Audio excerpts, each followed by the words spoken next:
বাংলাদেশ জিম্বাবুর সাথে 7 উইকেটে জিতা গেছে। বাংলা ওয়াশ থেকে বাইচা গেছে বাংলাদেশ। যেভাবে খেলছে গত 2টা ম্যাচ, আমি তো মনে করছি বাংলা ওয়াশ বাংলাদেশ হয়ে যাবে, কিন্তু না। আজকে ওপেনিং জুটি 151 রান কইরা বাংলা ওয়াশ থেকে বাইচা গেছে বাংলাদেশ ক্রিকেট টিম। কিন্তু সবচেয়ে বড় আফসোস লাগতেছে তানজিদ তামিমের জন্য। সে 94 রান করছে, 16 রানের লিগে তার 100টা রয়েছে না। যদি 100টা হইতো তাহলে আরও ভালো লাগতো। কিন্তু আজকের ম্যাচ জিততে আর কী হবে? সিরিজ তো অলরেডি আমরা লস করে পালাইছি।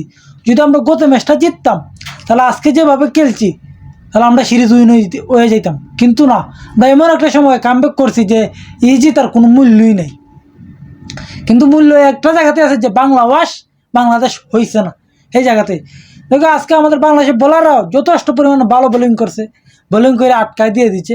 আজকে যেভাবে ব্যাটিং করছে সেমভাবে গত 2টা ম্যাচের মধ্যে একটা ম্যাচও করতো ব্যাটিং ওপেনিংয়ে, তাহলে আমরা এই সিরিজ জিততে পারি। জিম্বাবুর কাছে আমরা সিরিজ হারি না। কিন্তু আজকে অবশেষে কাঙ্ক্ষিত জয়, টানা 3টা ম্যাচ পরে জিম্বাবুর মাঠে জয় পাইছে বাংলাদেশ। কিন্তু তামিমের লিগ সবচেয়ে বেশি খারাপ লাগে, সে 100টা পাইছে না, 94 করে গেছে। এদিকে আবার সৌম্য সরকার, সে 69 রান করে গেছে।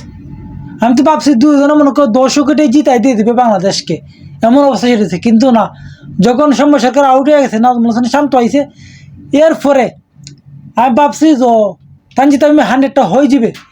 কিন্তু না, 100টা রয়েছে না, 94 রানে খেলা আউট হয়েছে। আবার তাহুদ্দিন যাইছে, ডাব্বা মাইরা গেছে কি ডাব্বা। কিন্তু আজকে বোলারদের মধ্যে বাংলাদেশের শরীফুল ইসলামে 4 উইকেট নিচ্ছে। শরীফুলে অসাধারণ বোলিং। তাসকিনে 2 উইকেট, তাম্বিরে 2 উইকেট, আর 1 উইকেট সাইফুদ্দিনে।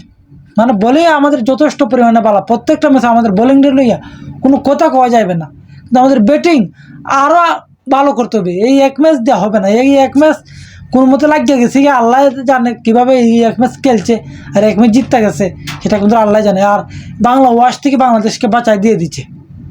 আর না গেলে বাংলা ওয়াশ থেকে বাঁচার কোনো শুরুতে আসেন না। যে গত 2টা ম্যাচ যেভাবে ব্যাটিং 10 নামছে, জঘন্য ব্যাটিং করছে, সেম অবস্থা হইলে আজকেও করে। আর বিশেষ করে আজকে জিম্বাবুর ফিল্ডিং হোল্ডারে অসাধারণ একটা ধন্যবাদ দেওয়া যায়, কারণ তারা যেভাবে ক্যাচ মিস করছে, যদি 3-4টা ক্যাচ ধরতো তাহলে বাংলাদেশ দেখলেন এই ম্যাচও হাইরে গেছে। কিন্তু ওই কয়েকটা ফিল্ডিং মিস করার কারণে ইজি ক্যাচ সাইরা দিয়া বাংলাদেশকে জিতাই দিয়ে দিচ্ছে জিম্বাবু। আর আজকের এই ম্যাচে কোন জায়গাটা বাংলাদেশ সবচেয়ে বড় ভুল করছে, আর কোন জায়গার ব্যাটিংয়ে, কার ব্যাটিংয়ে বাংলাদেশ আজকে জিততে গেছে, কোন বোলারদের ক্রেডিট বেশি না ব্যাটিংয়ের ক্রেডিট বেশি, সেটা আপনারা কমেন্টে বলে যান।